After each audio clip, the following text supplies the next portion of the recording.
రోజంతా ఉత్సాహంగా ఉండాలంటే ఆ డేని ఆరోగ్యంగా ప్రారంభించాలి.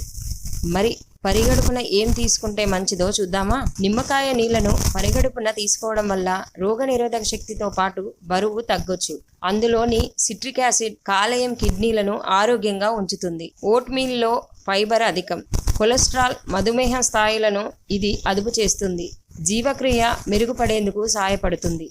అరటి పండ్లలో పొటాషియం, విటమిన్లు, మినరల్స్ అధికంగా ఉంటాయి. ఇవి శరీరానికి తక్షణ శక్తిని అందిస్తాయి. ఆహారం తేలికగా జీర్ణమవుతుంది. బాదంలో ఆరోగ్యకరమైన కొవ్వులు, ప్రోటీన్, ఫైబర్ ఉంటాయి. ఖాళీ కడుపుతో తీసుకోవడం జీర్ణ వ్యవస్థకు మంచిది.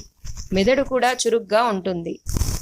అవకాడోలో అనేక రకాల పోషకాలు, మినరల్స్ ఉంటాయి. వీటిని పరగడుపున తీసుకోవడం వల్ల జీర్ణ సమస్యలు తొలగడంతో పాటు గుండె ఆరోగ్యాన్ని సంరక్షిస్తాయి. యాపిల్ గుండె ఆరోగ్యానికి మంచిది. ఫైబర్, విటమిన్లు అధికంగా ఉంటాయి. రోజు ఉదయాన్నే తీసుకోవడం వల్ల దీర్ఘకాలిక సమస్యల నుంచి ఉపశమనం లభిస్తుంది. గ్రీన్ టీలో యాంటీ ఆక్సిడెంట్లు ఎక్కువ మోతాదులో ఉంటాయి. పరగడుపున ఈ టీ తాగడం వల్ల జీవక్రియకి శక్తి లభిస్తుంది.